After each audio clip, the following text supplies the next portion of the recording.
Every country makes decisions on how to govern, improve people's welfare, and how to partner with others. Many countries have different reasons for choosing their partners, ranging from foreign policy, trade, and development. All of these factors are considered for the mutual benefit of the two, with the hope that citizens will be the major beneficiaries. European Union is one of several partners that Malawi has bilateral relations. This cooperation is based on the Cotonou Agreement of 2000, 2005, and 2010. The main aim is to promote development and reduce poverty.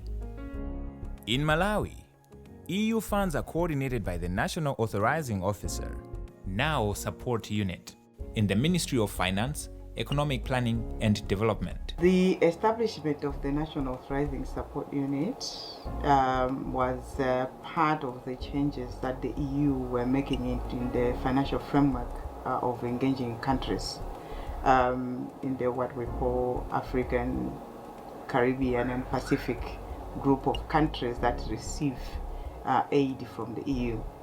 So it was a requirement then to establish an office within the recipient countries called the National Authorizing Support Unit. And in 2003, the Malawi National Authorizing Support Unit became into being. It's a bona fide unit under the Data and Aid Division in the Ministry of Finance to coordinate the EU support. Economic and governance is one sector that the EU has particular interest in.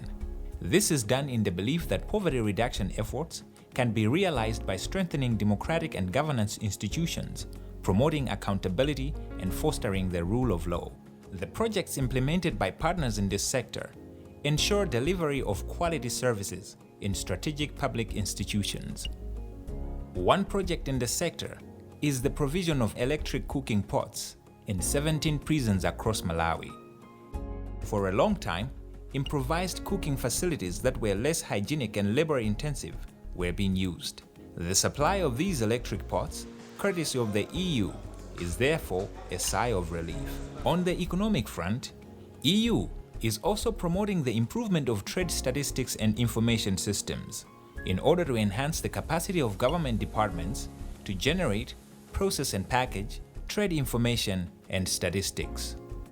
The aim is to spur economic growth with readily available trade information for investors.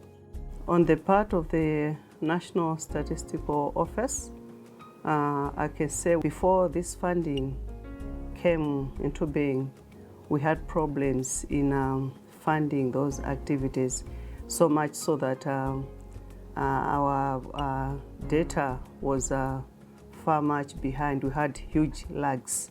But with the financing from the EU, it has improved both the quality of the information that we are collecting, but also the timeliness.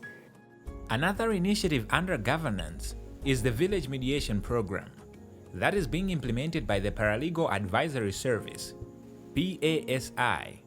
PASI. This is a community-based diversion and mediation scheme that promotes restorative justice by enabling people to settle conflicts outside the formal justice system.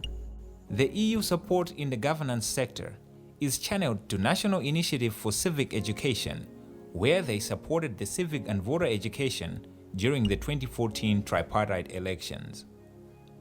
The EU further supports the agriculture and food security sector in Malawi. This is the largest component in the operations of the NAO Support Unit.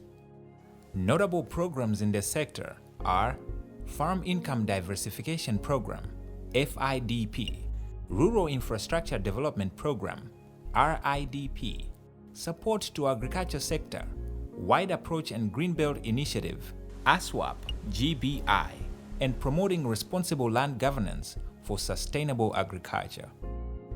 Taking only a closer look on FIDP, we see varying impact that the program has had across the country. The program's purpose is to increase food security and income levels of rural households and encouraging business development and employment, as well as improving marketing of agricultural products in selected communities. This is a definite response to the fact that 85% of Malawi's population live in rural areas, and depend on subsistence agriculture. The sector further promotes cash crops, as smallholder farmers in sugarcane production are also beneficiaries of EU support. Kasintulaken Growers Association in Chikwawa is one of the schemes utilizing EU funding. It has a total membership of 762 local farmers. They received 500,000 euros to help the farmers improve their sugarcane production through the use of modern irrigation technologies like these. Thandizo limene lilo latipindulira kwambiri imene ya European Union analipasa poenjezera business yathu ndi mapivot okwanira 6 amene ndanena kale kuti kwapangiridwa benefit alimi okwanira 200 mu phase 3 zotere kuti pali kusintha kwakulu kumene kwachitikanso kwa alimi amene wachifukwa kuti anali muzosowa zambiri pa moyo wakuno kumudzi chifukwa cha kuvuta kwa kabwedwe ka mvula. Choncho ndi ulimi wa irrigation wathandizira alimi amene akutukula makomo awo maka kumanga nyumba za malata kwasena kugula njinga za kapalasa ena ziweto ngakhalenso kutumiza ana ku school. The most remarkable program that proves that taking farming as a business can lead to greater heights is support to Mzuzu Coffee. EU support has enabled this locally produced product to become an internationally renowned coffee brand. The impact of EU support to Mzuzu Coffee is clearly shown in the incomes of the smallholders who have been participating in this project. They're building nice houses, they're pushing in their solar powers, and they have improved by sending their children to better schools, private schools. Traveling up north, EU supported farmers at Hara Rice Scheme Cooperative to boost their rice productivity per unit hectare. As of now, the cooperative is able to sustain its operations through value addition on their products. Uvwiri kuti vyose vizichitike nati ni uvwiri weno tikapokera kwa nitu wa European Union na boma la Malawi kwizira mbungwe la FDP. Uvwiri wakotovwira kwakuti chinyumba ichi tilipo hapa wakatizengera ndiwa FDP plus esu machine haya nayo hapa haya distona milling machine na grader. Most road networks in the country were constructed or rehabilitated with funds from EU, making transportation easy and reliable. This is the 29-kilometer-long New Chikwawa-Bangula Road. Previously, traveling on this road was hectic and nightmarish. Nowadays, however, the road is well marked and reinforced with necessary signposts. This magnificent building is in the city of Blantyre. It houses the Malawi Blood Transfusion Services, MBTS. MBTS is the lifeline of health services delivery in Malawi, as its mandate, among others, is to meet demands for safe blood supplied in hospitals. Currently, people are able to access blood in this center that were constructed because now blood is being stored quite near to the hospitals. While in the past it was difficult to get blood when patients are in dire need of blood. Before 2003, Malawi was relying mainly on hospitals to collect blood from family replacement blood donors. After the establishment of this service, this is when now Malawi is getting blood which is tested in quality assured manner. There is the highest sense of efficiency, transparency and accountability regarding the transaction of EU-managed projects and programs. The difference in the 11th EDF, it will be that the EU will concentrate on specific 3 sectors. That is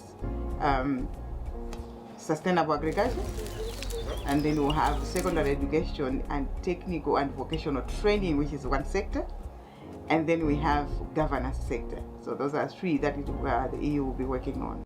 As the EU-Malawi partnership gears for the implementation of the 11th EDF, from 2016 to 2020, it is more work, so that more positive stories should arise from the development assistance that European Union provides to the country.